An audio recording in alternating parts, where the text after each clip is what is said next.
Welcome to the Rebel Love Show, where we are pro-pot, pro-gun, and pro-coffee. You can find all of our content at rebelloveshow.com, facebook.com/rebelloveshow, and you can look at all of our beautiful faces at youtube.com/rebelloveshow. I am Rob Mathias. And I'm Joel Valenzuela. And today we have someone here in our studio by the name of Chase Rachels, the co-founder of none other than the Blue Ridge Liberty Project, who happens to be now sitting in the capital of the Free State Project. Is this the capital? Is this the mecca of it? I don't even know anymore. Is it the Free State Project headquarters? I'm sorry. I had to throw that one out there. Yeah, you did. So, welcome to the Chase, show. welcome to the show. Thank you so much, guys. It's really great to be here, and thank you for having me. So, let's just jump into it. I want to know, why did you found the Blue Ridge Liberty Project? Well, there's really many reasons. We saw that there are a lot of people out there who wanted an alternative to the FSP, wanted more variety. We also wanted to create a project whose mission was a little bit more focused, more narrow. Like here, it's kind of like a liberty catch-all, which is cool. It's a kind of gets a whole large swath of people who want more liberty, less government. But we wanted something very specifically voluntarist and peaceful parenting oriented. So we thought, well, hey, let's go ahead and make this somewhere like Asheville, North Carolina, which we saw to have a great culture that's conducive to those interests. Very natural, holistic people, very free-thinking, open-minded people. And really, I still do very much like Asheville a lot. It's probably one of my favorite places in America, to be honest. And we just took it from there. And since then, the project's done pretty well. It's had its up and downs, but I think it's going to be probably the Free State Project's biggest contender in the coming future. Yeah, now, you talk about the whole strict voluntarist and peaceful parenting, Mhm. etc. What is it about here that isn't sort of good enough for that? Or what is it about being exclusive, more exclusive, that makes your goals stronger? I mean, for example, one big tenet of liberty is live and let live. We're all different. We all do different things. Yep. And as long as we're not hurting each other, we are free to live as we please. Now, the whole idea of trying to sort of exclude or try to have one place where it's all like that, all like one kind of strain of that, where's the thinking of that come in? Well, you have to understand, what is a voluntarist? You have to define what that means. By the way, I like the fact that you use voluntarist and not voluntarist. That pisses the hell out of me. It's like, there's too many goddamn syllables when people say that.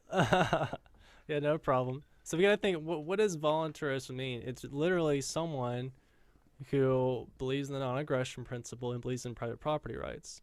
And a person who has those beliefs is by definition the most tolerant person out there. So insofar as you're not a voluntarist, you are someone who does believe in some instances to initiate force against others in their property. Now, the Blue Ridge Liberty Project isn't about excluding people. It's about trying to maintain the integrity of philosophy, because we're willing to reach out and participate with and interact with anyone, no matter what their disposition is. It's just before you become an actual member, we want to know that you're someone who is consistently a voluntarist and is not going to be spreading the message, with some exceptions for aggression here, some exceptions for aggression there. We want to make sure the philosophy is intact. So we don't want to exclude anybody. We just want to make sure the philosophy maintains its integrity. Well, a year ago, the Blue Ridge was somewhat exclusive in the fact that there was a huge war on Facebook about atheists and religious people. You want to touch on that, what really happened down there and why that came to be? Right, and that honestly has something to do with why I eventually left. And since then, I have to say though, it's they've really reoriented their approach and their outlook on that kind of thing. That's kind of where I wanted to be when I was there. So I'm very optimistic about that change in their philosophy, about being more open-minded and empathetic. But the idea back then was the fact that we started out as a peaceful parenting and voluntarist organization, and now they were trying to incorporate atheism to that as well. I thought that kind of fell outside the scope of what we were doing. I thought that was kind of unnecessary. Maybe like that's something we can talk about in our own time, but it shouldn't be a Blue Ridge focus, But it came to be because, certain religious beliefs have implications that go against non-aggression principle and others don't, but it's in some people's eyes that all like Christians, for example, must believe to some degree that aggression's okay as long as it's committed by God or his followers at his behest. So because Justin believed that to be a religion that required you to believe in aggression to some degree, that means necessarily you're not a voluntarist.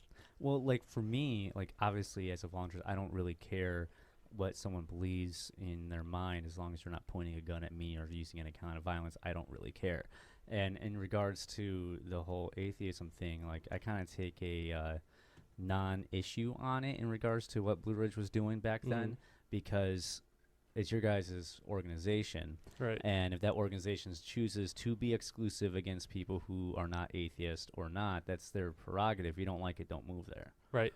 No, and obviously it's the same for us. It's about voluntary association and disassociation. Obviously, we know everyone reserves the right to believe whatever they want to believe. They can believe that unicorns are doing backflips in the air to create the tides coming in and out. It's not that we didn't believe that they had a right to believe something. It's whether or not we thought it was compatible logically with the voluntarist philosophy. And I do think that you do care what other people believe. Oh, I know. Because that's why you have a radio show. You want to change the minds of others because you care what they believe. Well, no, I do care what they believe. I meant that in the way of like, I want people to be peaceful people and I want people to embrace liberty. But when it comes to like a religious aspect of like, what, if someone believes in a higher power or not, that doesn't affect me. Right. And it wasn't the belief in a higher power, which was the issue with him. It was the belief that people who believed in this higher power would commit aggression thinking it was justified because it was at his command. Okay. Things of like that nature. Now, there is a sort of, not everyone around here thinks exactly the same way either. Oh, there's huge difference in opinion here. I mean, hell, there's minarchists in our ranks. So let me throw this out. Why not move the Blue Ridge Liberty Project here? Still have an exclusive community, so to speak, or just associate with the purists, but be surrounded by a sort of outer wall, outer buffer of non-purist but still friendly people rather than a buffer of hostiles. No, I understand that, and I do understand that question actually gets brought up a lot. I know Mark Edge asked the same thing many times. Great minds think alike. Right, and I think there's two reasons. The first reason is the fact that he wanted there to be a different geographic alternative to the FSP because, honestly, I know it seems trivial to a lot of us, but weather means a lot to people. It does. Yeah, and honestly, after being here, here's the thing: statists love hot weather too. No, I know. Yeah. That's the catch-22. But like when I moved here, and I had a taste of the New Hampshire winter. It was a horrible winter. It was a much bigger factor to me than I thought it was going to be prior to moving. I was like, yeah, it'd be cold, but it's worth it. But I still think it is worth it to in a lot of ways. But wow. Well, let me throw it out there that I probably come from the hottest place of anywhere in this room. Okay, yeah, here we go. I come from Arizona with 120 degree summers and stuff, and I love the winter. It's great. I'm glad. I'm sorry it's over. No. I spent 30 years of winter. Look, I love living here for the Liberty community. I wouldn't change a thing. I would come here in a heartbeat. I don't regret the decision moving. That being said, I hate cold. I hate winter. I've spent 30 years of cold. I came from Chicago where it's just as cold, and this was by far the worst winter I've ever experienced in my life. I can't stand it. Thank God. There's leaves out on the trees. Yeah, there's it got nice the out. 60s. I will admit that. However, let me just say, snowstorm beats dust storm. Okay, but you that's one winter. You're like in this wonderland, like, oh my God, there's snow, and I'm driving in it. Like, wait 30 years from now. I wouldn't call it it driving. It's like snow surfing because it's not just driving. It's like slip and slide. So we got off on a little tangent about the weather, but here's the second option I was talking about, and this is the more important factor why we didn't do it here and did there instead. It's the culture that's already instilled there, like. Outside of the Free State Project, and I do make that stipulation on purpose because people in the Free State Project are very open-minded and free-thinking and peaceful people. Yeah. But outside of the Free State Project here, people are a lot less open-minded and a lot less holistic and more rude and loud and aggressive than they are in Asheville, which is a very, very peaceful place. People are very happy, relaxed. I mean, it's known for being like a big hippie town, and even though they don't all believe in all the stuff we do, they're at least receptive to hearing about ideas that don't fall inside the conventional orthodox. You know. Yeah, I get that. It's New Hampshire has been known as sort of rednecky and closed off. I know there's a certain nameless member of this community who said specifically that he wanted to move back to California because he couldn't stand. He was trying to take a picture for Calendar, which is drag queens and covered bridges. Okay. Don't Up worry, in- he'll be on the show. Up at in the some north, point. yeah. And the owner of the covered bridge denied permission because he says he did not want that kind of indecency on his property. Oh wow, that's messed up. And there's that kind of vibe over there. But so you were all in the Blue Ridge, right? Right, For right. very good reasons. And as Yes. someone who I believe in market competition, right? I believe there should be both. Why not both? Why not all over the place? I agree with that. But yet you're here. Why are you here? I just also want to add like the fact that you're here. Like no one, whenever someone moves here, no one's going to ever go through the decision you made because you left a project that you helped create. Right. And that's something that none of us will ever make that decision. The thousands of people that will move here will never have to make the decision to leave a project that they create, unless there's a bunch of other projects that are going to start up and then they're like, oh, I'm going to move here. Like Right. You're a very unique mover in the fact that you're the only one to really make that decision. Well, not the two of you, is to really make that decision to move after you founded a competing. Except project. maybe the few holdouts of Free State Wyoming. Oh, They're like- yeah. They're but like, they haven't screw moved. this. But We're they done. haven't moved. They're still, in their bunkers in Wyoming. So here's the biggest reasons, and this probably isn't any secret by now. When the Blue Ridge started, it didn't start off with as such of an anti-religious theme as it ended up having in the future. And we were really attracting a lot of people. We probably had up to a couple dozen, almost 30 members at its peak. It was becoming a really good thing. But as the anti-religious stuff started taking more and more of a precedence, other people in the group didn't like being misrepresented because they didn't feel the same way that some of the things in the project page were being posted as, or people just assume that just because Justin said it, that's a Blue Ridge project thing, because like maybe he represents everyone's views in it, which is not true. So a lot of people got upset and they left. They're disenfranchised, disillusioned about it. And for the longest time, I spoke out against. I said, you know what? I sympathize with most of your points on here because I agree with a lot of them. I just think it falls outside the scope of what we're trying to do here. And I think it's hurting more than helping. I think it's alienating too many people. And we got to just back off the religious thing and focus on the voluntarism thing and peaceful parenting thing. And that's already exclusive enough. It's very niche as it is. Sure. And, at first there was some resistance to that. And, I can understand that because you're still trying to figure out, I don't want to compromise my principles, but at the same time, I want to create a large and healthy community here that's not defined by, hate and just pointing out the negative and everything else, but embracing the positive that we have. So I left and I came here, and the good news is that Justin has really taken that to heart, as well as, anyone else in the group who was thinking that way. And they've really turned a positive direction. They're much more empathetic now, much more open-minded, much more willing to, let other people in and participate with other people on like-minded things. So it's really taken a positive turn, and because of that, it is growing again. So it's pretty exciting. What are the numbers like down there? I think right now they probably have around, around 20 solid members or so, but they're really connected to a lot of different organizations there too, like the actual normal organization. It's like the weed lobbyist organization, yeah. like trying to get it legalized. The libertarian community there, the Tea Partiers there, I know they're a part of. I know we participate with the Veterans for Peace while we were there. They're more socialist leaning, but they're obviously very anti-war. So it's just cool because there's a lot of activism that goes on there as it is. So there's a lot of people who have passion enough to actually go out and do something about their beliefs, not just sit around apathetically watching their TV, Yeah. Let me talk haters for a little bit, okay? Because the Free State Project has its haters, number one being Representative Cynthia Chase out of Keene.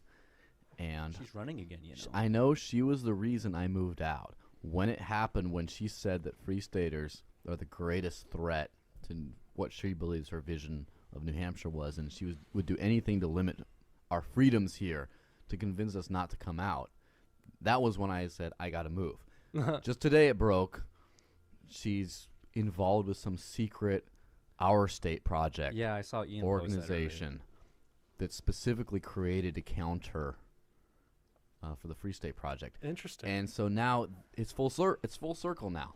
Now I came because of this crazy woman, and then now that I'm entrenched here and doing good stuff, now it's round two.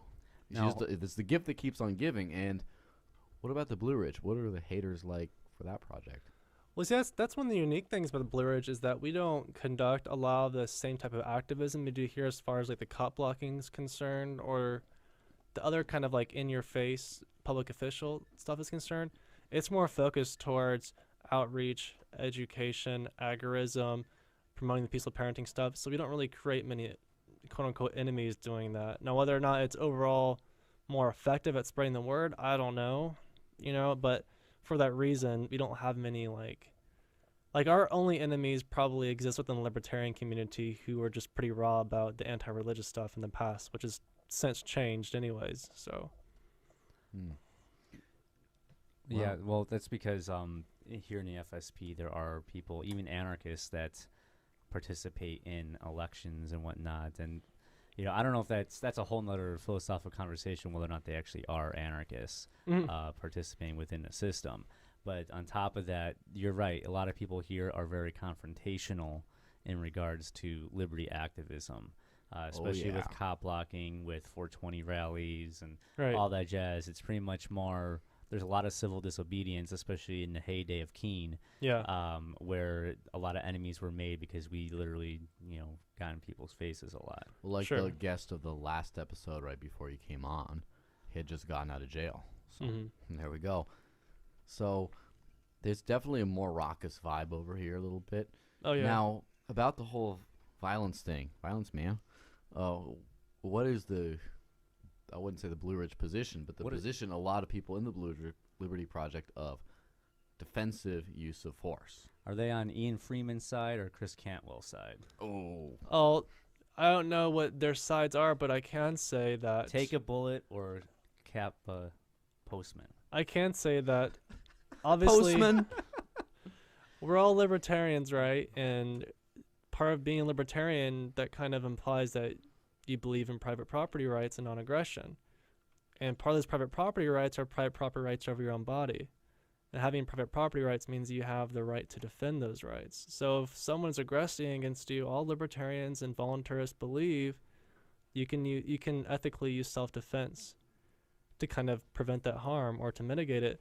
Now, that is the ethical question. There's nothing ethically wrong about defending yourself no matter what.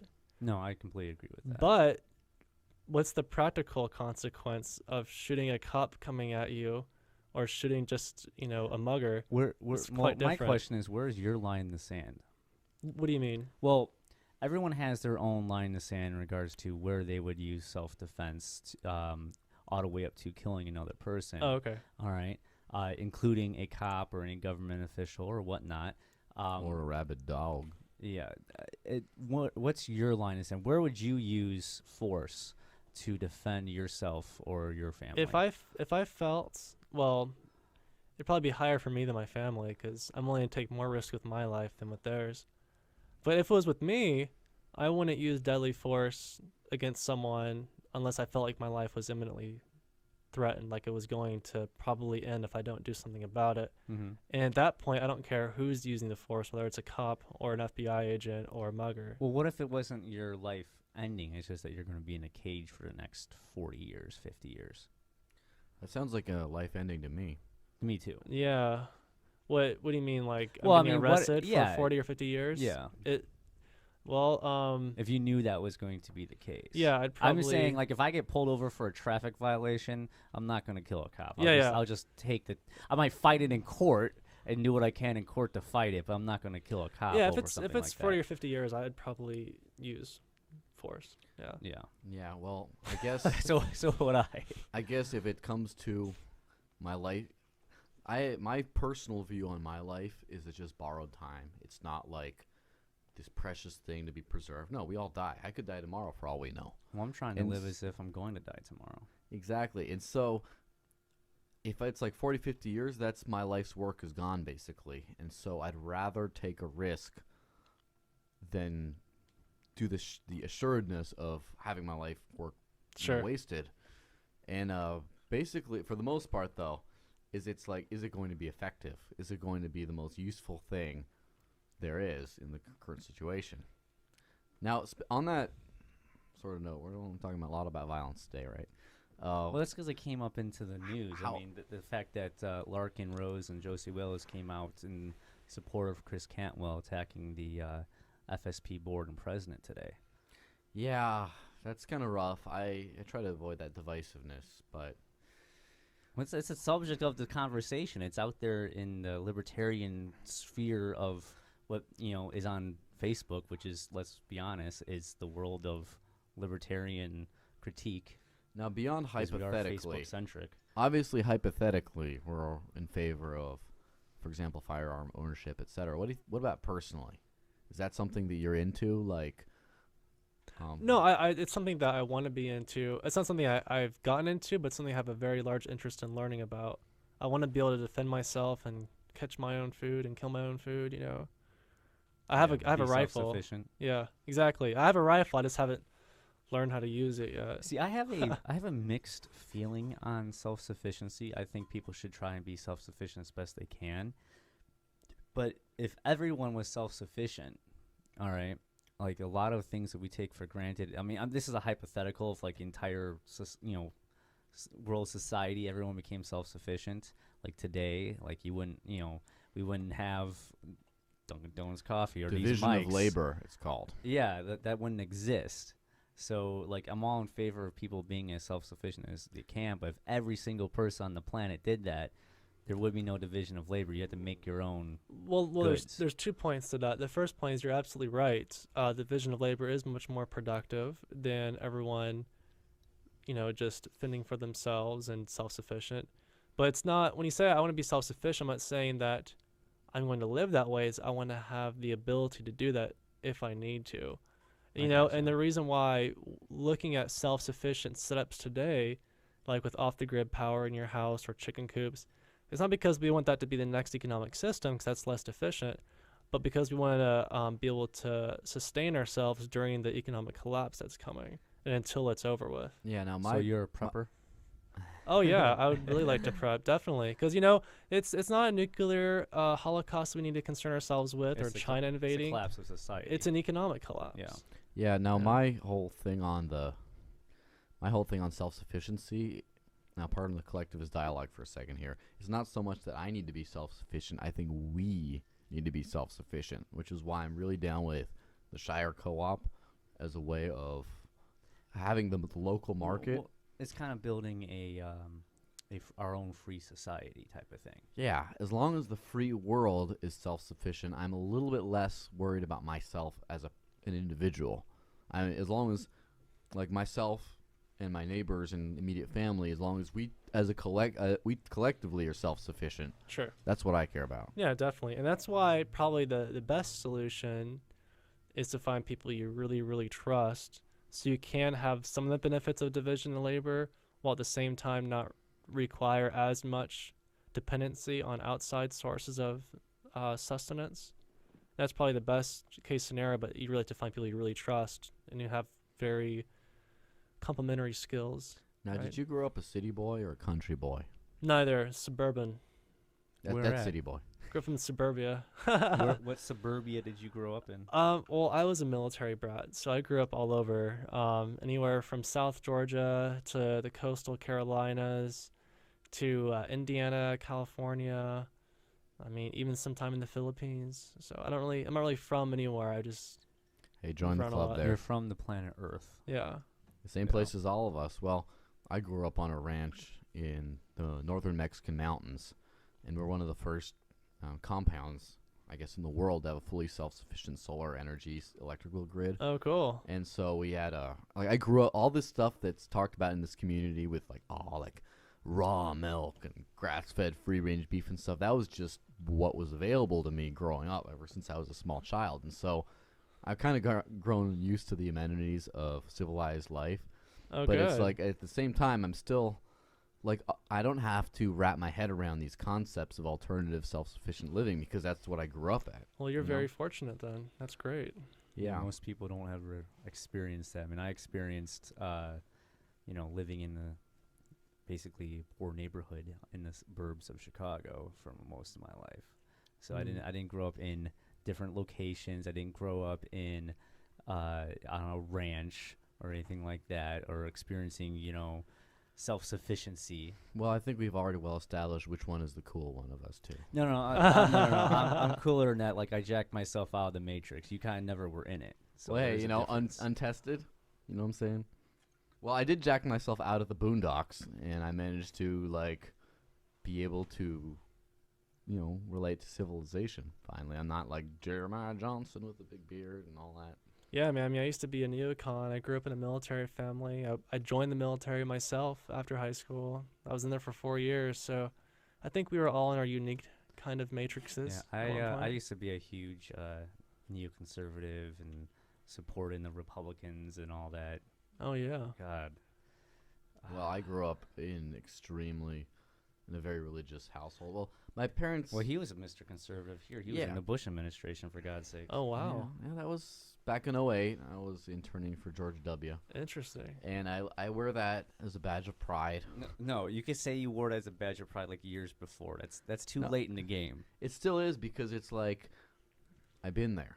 I know what I'm talking about. A lot of people, just like the ideas of liberty and anarchy and things like that, are so foreign to so many people. To the layperson, the ideas of the highest echelons of government are very foreign. It's like the secret. That's why there's so many damn conspiracy theorists out there, because they have no fucking clue what's going on. They're just like, whoa, Illuminati, a secret triad of like crazy people. It's like they don't know how a government runs at the highest And you level. hate and the trickle down. truthers, man. You can't stand the truther people, the chemtards, as you call them. Yeah, like Why? No, I want to dive into this. Why do you hate the truthers so much? Because I came from the truther movement. I wouldn't have discovered all of this if it wasn't for like Alex Jones. I know that sounds as crazy as it does, all right, but like that set my path. You know what I'm saying? Like philosophically, I got introduced to Ron Paul Yeah, and, no. and forward from that movement. Yeah, I had So- Alex Jones' face, too. Yeah, Yeah. like a lot of people in this community went through their Alex Jones phase of the Illuminati controlling everything in the world type of they came down that rabbit hole. I and you think- hate them I for some think the reason. truther thing is more the byproduct. For example, we're having that awful little goatee as a teenager is the byproduct of healthy individuation. It's not the ends to the means, you know what I'm saying? And so the good thing about trutherism, for lack of a better term, isn't the trutherism itself. It's the question the status quo. All right? Well- That's the good part. Now, what I don't They get stuck in a rut. I'll admit yeah, that. what I don't like is the philosophical rut. deliberate disinformation, which is exactly the problem I have with the establishment, is deliberate disinformation. For example, the Sandy Hook thing. Oh my gosh, conspiracy. You talk the about the actors and actors that stuff. were in Sandy Yes. Hook and in the Denver For Batman example, shooting. Is that what you're talking about? they had this one news story. It's all over Facebook, and it annoys me to no end. And of the same woman. Oh, look, but she was in this and then that, and then it couldn't be both. It's because the news headline at the bottom switched before the picture switched in the Fox News broadcast, and they took two different screenshots, deliberately put them together, and lied and said that they were being used as the same person for two different things. Mm-hmm. And the consequences are there's a grieving mother who had her child's head blown open, who is being harassed by people who say your child never existed. And that to me is disgusting. And so that's what I don't, that's what I don't Well, like. it's not all Yeah. truthers saying that. That's just a couple people that pulled off a hoax. All right, I mean that's not, all the Sandy Hook truthers, that's for damn sure. Yeah, but a lot of them are probably just going along with what they think is Exactly. the truth. They're They group think that's the think. truth. Their Hey, are you telling me followers, there's not groupthink they're in this sheeple. community? You telling me there's not groupthink in any community? Yes, there is, of course. And I think it's unhealthy to be too groupthinky, which is why I like a movement that is diverse, right, with different views and different things. I like a movement that argues with itself. Oh, well, we're good at that. Oh, We yeah, argue. we're damn good at that. This community loves to debate. We'll debate whether or not shooting someone over a staple. We'll or, debate whether or whatnot not is. we'll debate whether or not cats are essential to be a true liberty person. Oh yeah, you have to have a cat in order to be a voluntarist or anarchist. That's not how it is. I mean, if you don't have a cat, you're not a true libertarian. I mean, that's libertarianism 101. I'll have to add that to the Blue Ridge criteria list. You should. I think they would probably quadruple in members if you had to have a cat in order to be part of the Blue Ridge. We can just breed them and issue the cats ourselves. Oh, it's part of joining. oh my God, get that on make that a YouTube video. Free staters get coins showing their member numbers. We give cats. I never got a coin. Did you get it? You got a coin? I didn't get a coin. You have to pay for the coin. Oh, you see, and you have to pay for them too. We don't have to pay for ours. We just give them to you I was for gonna free. say, I didn't get a coin from. Well, can I move to Asheville and get a cat and then take the cat here? No, Damn it. the cat stays in Nashville. He's So what if I connected to take it Asheville. back? Is that considered theft? Or you can use violence to take it back? Maybe? Yeah, it's a conditional what contract. what if the cat chose to leave? Oh, that's fine. It voluntarily chose to, like you leave. But and cats come never here. choose to leave Asheville, though. It just never happens. Oh. But yet people do. Well, Ash can never choose Cats to leave me. don't. She's addicted to me. Yeah, I know. Oh, I Because know you whenever know. you're gone, she lets me know. Oh yeah. Totally lets Well, me know. I keep telling you, all you gotta do is spank her and she'll quiet up. Yeah, but there's only so much spanking I could do on that cat before my arm gets tired, Well, I don't know what to tell you. I'm not here for it. Yeah, this has officially gone off the rails. Oh, just a little teeny bit. So, let me see. What was your red pill moment? Oh gosh, man, I really can't say there was it was more gradual for me. I start off as a neoconservative. I discover Ron Paul in the military. I liked all his views except for foreign policy, and then I know read. that. And then I read his books, and I'm like, wow, you know what? The foreign policy makes sense too. And on top of that, my position in the military as an intelligence analyst gave me unique access into what's kind of going on in the world, which kind of helped reinforce what I was reading with, Dr. Paul, and say, this actually makes sense. This corroborates with what I'm seeing. It's not good guys versus bad guys out there. It's bad guys versus bad guys versus bad guys. There are no good governments, Yeah, Exactly. So exactly. it's just But you know what? There are a lot of good people in bad government. absolutely And there. that's Sure. that's tragic because they're Yeah. some of the But they- world's brightest, most ambitious, qualified, most self-sacrificial people get involved in government because they want to make a difference, and they believe in their head this is how they can make the greatest difference for humankind. Well, right, and that's the greatest deceit, right? That's the greatest trick that the con men have played. So with all right. So you went through your Ron Paul phase. Yes. Oh, I'm sorry. And So what happened? Like, what made you go to like volunteers? Like, what made you like jump to that? well, it's interesting. After that, I started reading more Napolitano, and then I started Love watching Judge, yeah. Alex. Yeah, and I started watching Alex Jones, and then I started reading Austrian economics, and I got really into that.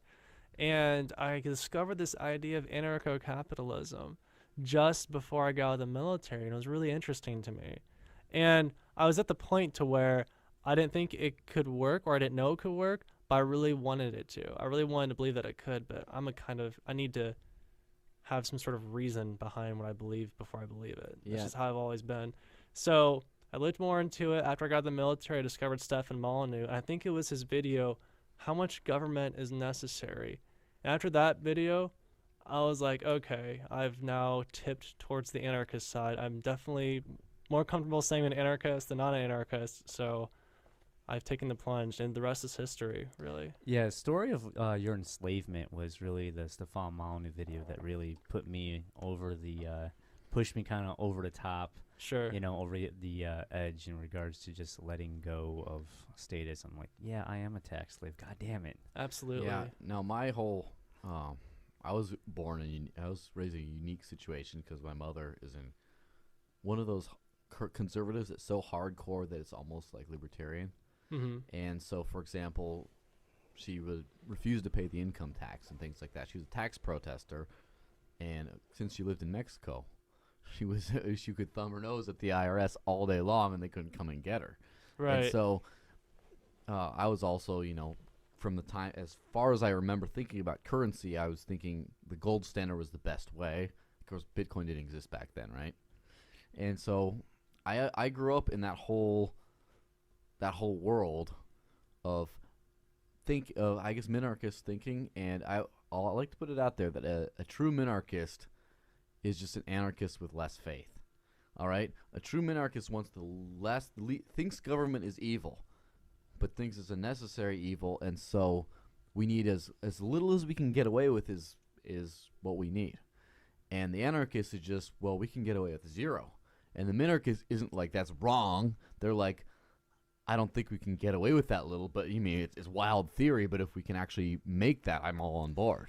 You see, it's funny to me because I feel exactly the opposite. I feel like the minarchist has more faith than the anarchist, because you have to have more faith in humanity to believe that a certain portion of them can competently deal with extra privileges and exercise them over the populace, what to do with their resources that they don't know better themselves. And not only that, but then there's the calculation limitation inherent with the coercive system. You don't have the profits and losses telling you what's good and what's bad, right? Well, I don't think that's the true minarchist position, is a defending of the legitimacy or necessity of government. No, there's some minarchists that believe that. I would call them microstatists. Those are the that's the restore the republic. No, I'm talking about the pragmatism approach. Well, even pragmatically, economically, it's less. It takes much more faith to believe the government can manage the economy and its resources than an anarchic, totally free market system can. Okay, well, maybe I'm speaking for myself as a former/current minarchist, minarcho-anarchist, whatever you want to call that, because my whole thing was minarcho. Yeah, minarcho wrap your brain anarchist? around that for a second. But He's a very small anarchist. Yeah. My Do you believe in just one cop? Is that what you're advocating? One for? cop for Just the whole one? nation. Just one? yeah, just No, it's like Honey Shrunk the Kids, except they're anarchists now. well, my whole thinking was, and I still sort of hold on to this thinking, not necessarily in relation to the present day, but in relation to the past, that if you have an anarchist society, or if you had it, and this thinking was way smaller back then, if you had an anarchist society, someone's going to get a monopoly of power and establish the state. So it's not so much that anarchy isn't great, it's just that if you have an anarchist society, some foreign country is going to come in, conquer your territory, and so your argument that was my thinking, and it still is to a certain degree my thinking of the way the past world was. That's really cool, because it's because of thoughts like that. Because those are my sort of hesitancies. It wasn't the fact that I was morally opposed to a governmentless society, or a stateless society rather, but that I didn't know how it would work or if it could work. And that's kind of why I decided to write the book that I'm writing. I address all of those immediate concerns you get. You address minarcho-anarchists? Well, no, I don't. But well, that should be a new chapter in your book before you finish. I think it'll only take a page. It's just a miniature anarchist. Probably more like a paragraph. Paragraph. Okay. Maybe I can fit one inside the seams of the book. There you go. Yeah, because it's so tiny. Yes. Yeah. Very tiny anarchist. He can kind of read to you too if you didn't feel like reading. If you can hear him, because he got a little Yeah, it's like one of those little really hypersensitive microphones or something. But anyways, to get back to the point, that's why I'm creating this book, is because I'm trying to address not just the ethical case, which I think is a lot easier to make for anarcho-capitalism or free market anarchism, but rather the economic or utilitarian case for it too, because it's not one or the other. There's not this false dichotomy where you have to choose between what's righteous and principled and what's effective. It's one and the same. So I'm using this kind of book to kind of address all of these major immediate concerns. Where's your because when you got here, you didn't really have you didn't even have a Bitcoin wallet yet. So has Bitcoin being in this community influenced your opinion on economics at all? No, not at all. No. Are you a supporter of Bitcoin, or where do you stand on Bitcoin? I'm a supporter of the technology behind Bitcoin. What's your holdups on Bitcoin? I like Bitcoin. I like the opportunities it presents. I like the fact that it's normalizing using a currency other than the government-issued currency. I don't, however, believe that it could ever achieve a money status per se.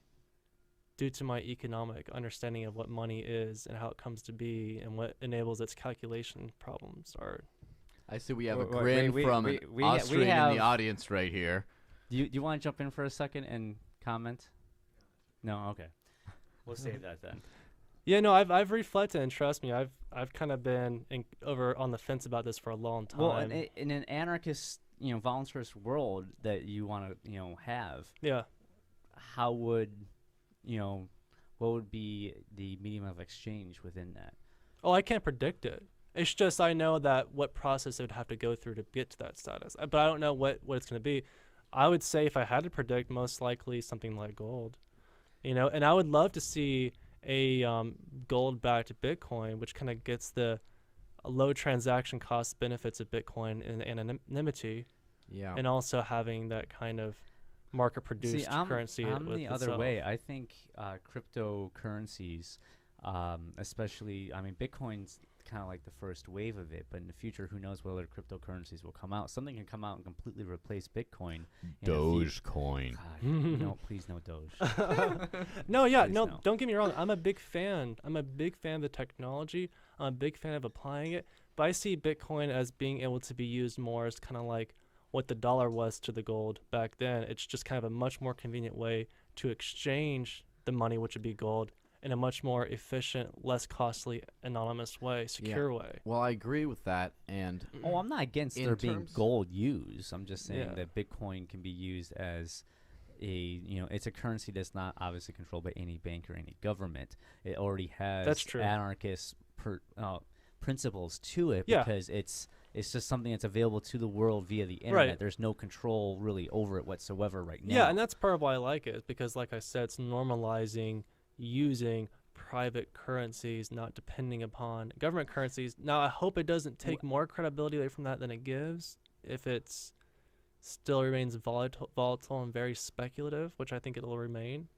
Well- So I hope it doesn't hurt more than it helps, but I do like that people are starting to use private currencies. now what sold me on Bitcoin, because I was before I was reading Fund Mises at 16. I was in that for a long time. I've been pro gold standard forever, and yeah. what sold me on Bitcoin over the last year or so has been, one, I just realized that the gold has had 100 years of the Federal Reserve to do its dirty work and hasn't done it. Bitcoin has exploded on the scene and been a real threat to the U.S. dollar. So that's, for whatever reason, it's been the one thing so far that has caused a threat to the current system, and I like that. Now, the other thing is, I'm reliant on Bitcoin for my transactions. For example, I have people who write for me and do work for me who live very far away, like Arizona or Scotland. And so when I want to pay my writer in Scotland for my blog, for the Desert Links, shameless plug, I just do a couple little clicks and bam, he has his money right there. And accounting for that in gold is not quite as easy. Now, the way I still see precious metals being used in the future, but more as either a backup for if the power goes out, if there's an EMP attack, because so far EMP, the technology's there. It hasn't really been used that much, and I'm scared for when it starts to get used. You never watch Ocean's 11. Yeah, well, I was just kidding. Anyway, so there's that, but also I see sort of gold and silver, etc., precious metals being the 401k to the Bitcoin's Well, fast cash, You've only cited benefits about Bitcoin, which I think could be retained with, like I said, a precious metal-backed cryptocurrency. And look, I don't think it's not that gold has failed in challenging the dollar. It's that the reason the dollar has the stats it does today is because it used to be backed by gold, and it was only until people normalized the exchange of dollars so much they kind of forgot how much backed by gold it was, and they kind of gradually got off the gold standard, that it maintained its functioning as Well, it also helps currency the that can fact calculate. that they have, the backing of the U.S. government, which means a hell of a lot of guns. Legal tender laws, exactly, and that gives it artificial advantage too. So, and look, when you buy things in Bitcoin, let's be honest, we're not really pricing things in terms of Bitcoin. We're pricing pricing it things in terms of dollars. You're Because- saying this many dollars, so let's convert that to the Bitcoin, and then that's how many Well, Bitcoin. that's how we've been trained to Yes. think. Also because Bitcoin is new, it's not established. So people are used to, for example, I remember I lived in France for a little while, and that was starting in 2004. and a lot of shops still had things priced in franc, not just the euro, because it was still new enough that especially the older generation still could think of prices in terms of the euros, and they still held on to the franc. Now also Bitcoin is still really small, like as a percentage of the global economy compared to the US dollar, it's really small. But it's also one of the most valued currencies on the planet right now. I mean, what is it going for, like 450 something right now? Let me check. Let me check. There we go. Yeah, it has mean- the highest value, but doesn't mean it operates as a. See, what distinguishes a money from just any other commodity, which I would liken Bitcoin more to than a money, is that it has a capacity for rational economic calculation.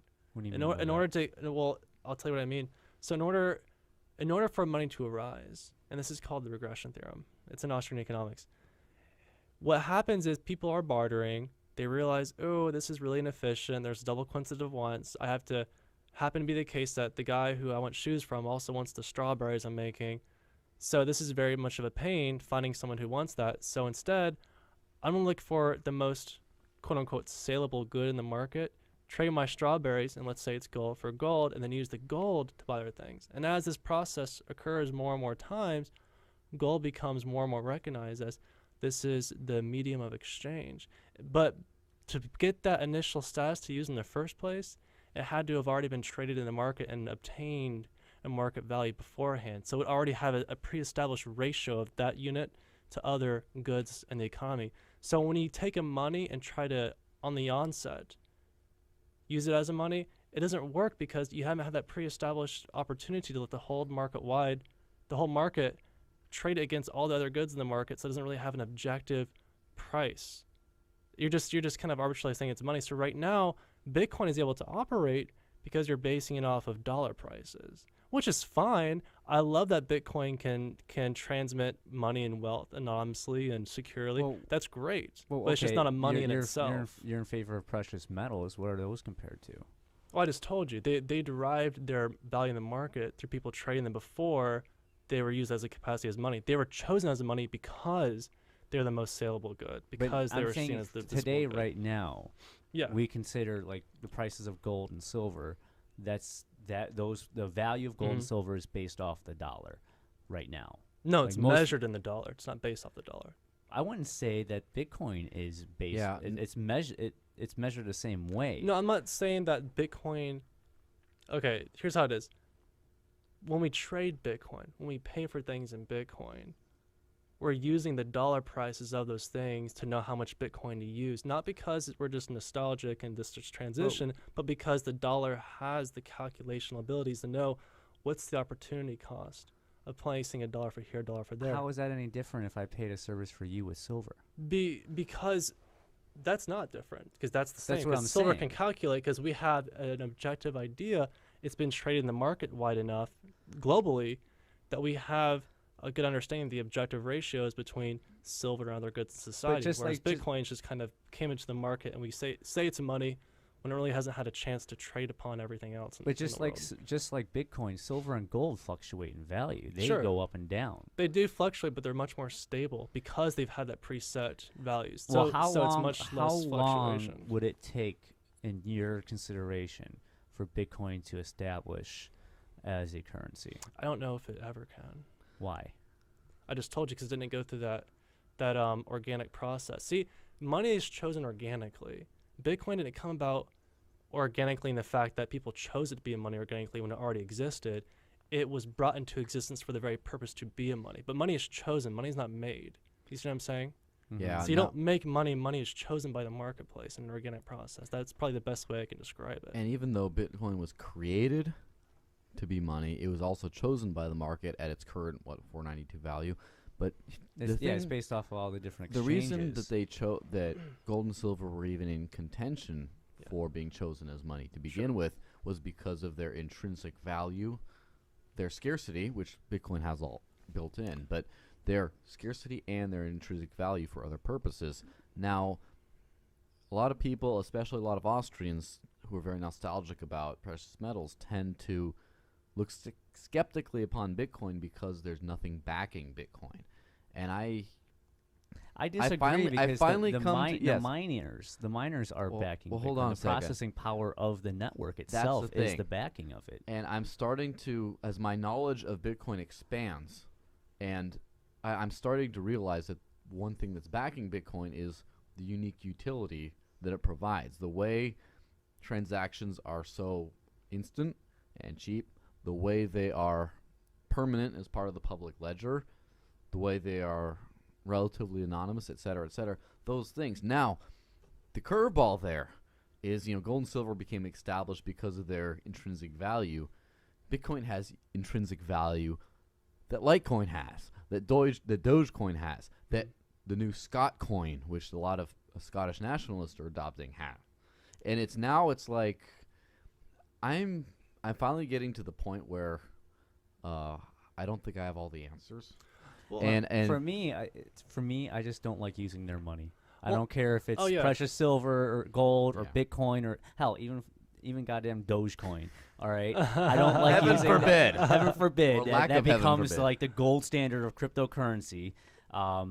But I don't like using their money. Well, And I like using something that's not controlled by any bank or any government. I totally relate with that sentiment, and I have to concur. Now, the thing, I do have to make some pedantic corrections here. Shoot. Sorry.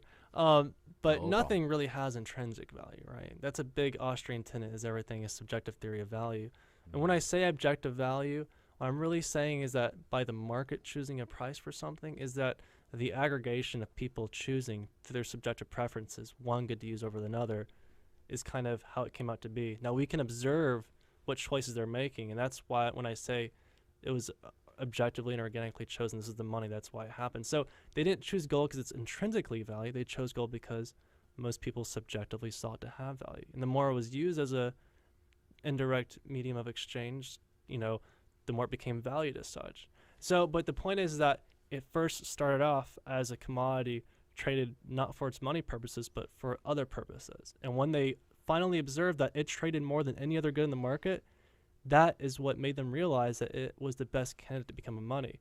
But Bitcoin never went through that process. Now, all the benefits you talked about Bitcoin could be retained if you just make it redeemable in gold and link it to gold.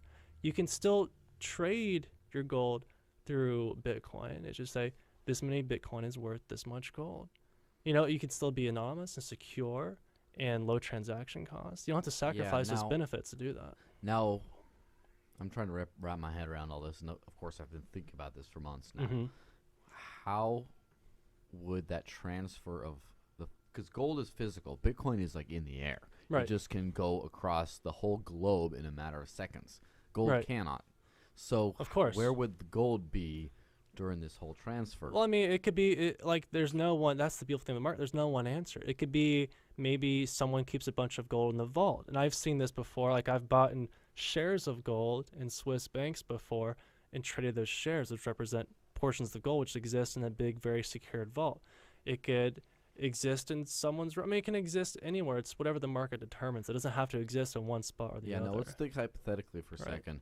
Say I have a pile of gold in, I don't know, Fort Knox, haha, whatever. Sure. In some bank somewhere, I have some of my gold. I have Bitcoin that's backed by gold that's right there. Mm-hmm. I send it off to my buddy in Scotland, Mm-hmm. and then he instantly goes to the sushi bar in Glasgow that accepts Bitcoin. Mm-hmm. Again, true story, right? He goes and pays for his meal, and so part of that Bitcoin, again backed by gold, now belongs to that person. Mm-hmm. And then that person, the way it's spinning around the whole world Mm-hmm. in a matter of hours. It's Mhm. gone across the whole world in micro denominations, and there's still that same pot of physical gold in the same one place. Mm-hmm. And then how does that all get linked back? It sounds a little bit of an accounting nightmare, if you ask me. Well, again, it's just kind of a similar way that cash works nowadays in checks. The bank holds reserves, right? So basically, they take your gold, and this is just one example. It could be made different ways, but here's one example. They take your gold, you give them 10 ounces of gold, and they give you the 10 Bitcoins. Each Bitcoin represents an ounce of gold, just hypothetically. And the only other banks that take that, or people who take that, are who also trade in this Bitcoin/gold currency. and who would also have reserves to redeem them. So they're not gonna take Bitcoin unless they are receiving it from a reputable banking institution and goes through a similar clearing process. Now, how that clearing process works, who knows what the market comes with? Maybe they're gonna videotape them and show them doing a test showing its goal on the video screen. I don't know. I mean, there's 1,000 different ways they can do the clearing process. That's just a technical issue. The point is economically, it would have the monetary calculational problems and retain the benefits of Bitcoin. Yeah. Now, the beauty of Bitcoin, the real beauty, is it cuts out the third party, and we're talking about a third party in a huge way being involved Because infrastructurally you become your own bank with in Bitcoin. with the gold thing. So, Right. because of that, while I do foresee gold and Bitcoin or gold and cryptocurrency or precious metal, Well, there's and precious cryptos, metal exchanges that Yes. accept Bitcoin. the way, as much I see them being part of the future economy in Yeah. tandem, Sure. but not necessarily linked at the same thing. Well, and they don't have to be. you know? I see precious metals as more of a backup, and Bitcoin, again, without direct banking, without direct backing, being traded all over the place as the sort of Right, day-to-day thing you do to transfer, for example, to pay for your morning coffee or for whatever. But you see, and here's the issue that we're getting at now.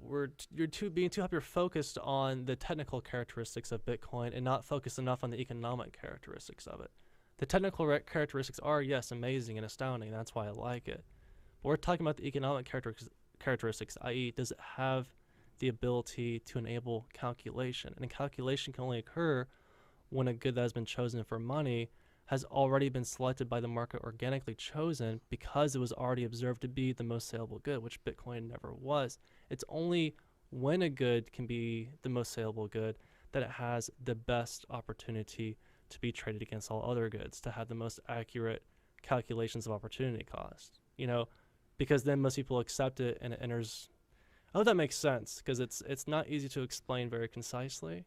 Yeah. Yeah. Now, It's not something I've heard most people really critique Bitcoin for. Now, what would Yeah. happen in a world where fiat currency disappeared?